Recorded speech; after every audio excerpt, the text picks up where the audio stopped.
Let's talk about a brand new project from Mr. Kevin Williamson. One of the Stranger sequels just got a brand new update this morning, and something about Scream 6 that we need to talk about. Let's get into this. What's your favorite scary movie? Amen. We'll tear your soul apart. Well, Pennywise the dancing now.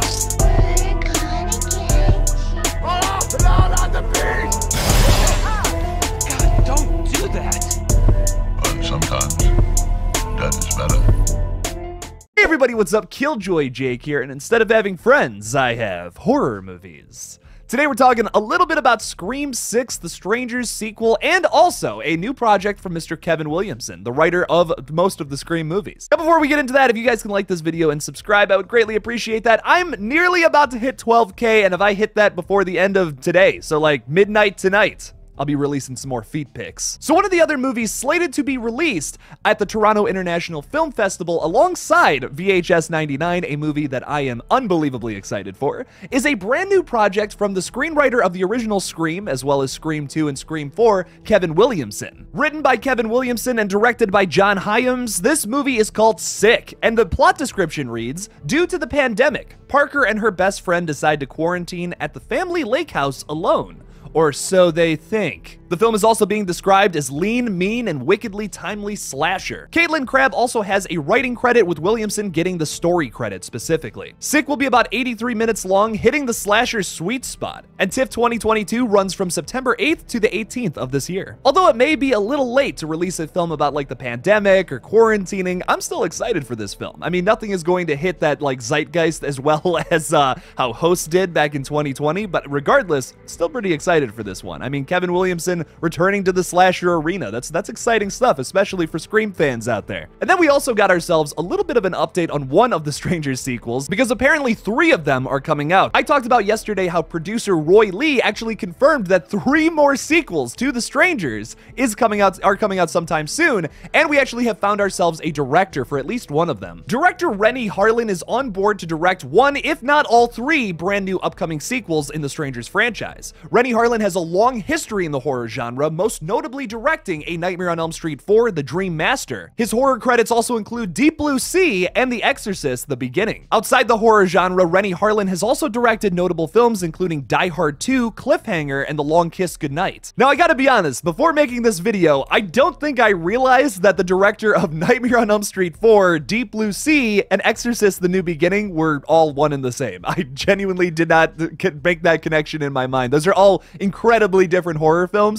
I would need to go back and rewatch some of those and see like what his directorial style is kind of like, because I can't really speak to it as of right now. Like in my mind, all of those movies are very different, but I need to go back and watch them, obviously. Now, it is not confirmed that Harlan will be doing either like one of these, 2 of these, all 3 of them, not 100% sure. This could be a Fear Street situation like I talked about in yesterday's video, where maybe we have one director helming all 3 of these movies at the same time. I will say though, with the Strangers, I do find it odd conceptually that they're going to be doing 3 movies all around the same time. Now, a big difference between the Fear Street movies and the Strangers, though, to me, is that the Strangers is typically a really small story, where those Fear Street movies kind of turned into one massive big story about like these 2 towns and all that. If you saw it, you know what I'm talking about. I don't know if the same idea could apply to the Strangers. I would almost want 3 different directors and 3 different writers to helm each movie and then just tell small stories that are not connected at all, instead of trying to connect everything. But if we do have one person doing everything too, that could work. I mean, it absolutely, like I said, Fear Street worked, man, so this could work as well, depending on what they do conceptually. We really don't have any plot details at this time. I personally think both of the Strangers movies thrived from being such small stories with smaller casts, so I don't think I would want them to go bigger, personally. I would want each of the 3 movies to be something small and about these strangers going around killing people. There is also the question of where in the timeline is this going to take place, because if you remember at the end of Prey at Night, really the only stranger who is not 100% confirmed dead is the man in the mask. The other 2 are 100% dead, unless they go by Jason and Michael rules, where they're always twitching at the end of it. This doesn't necessarily seem like the series to dive into supernatural territory, and that's once again another thing I appreciate about it, but we'll just have to see what they do conceptually. More details shall follow, and your boy will be doing a video about it in the future. And now that brings us to the sad news of this video, talking a little bit about Scream 6 and Neve Campbell's involvement. In an exclusive chat with people surrounding her new campaign video for the American Red Cross. Neve Campbell says her choice not to sign on to reprise her role as final girl Sidney Prescott for Scream 6 was truly just negotiation related. The actress says, "I did not feel that what I was being offered equated to the value that I bring to this franchise and have brought to the franchise for 25 years.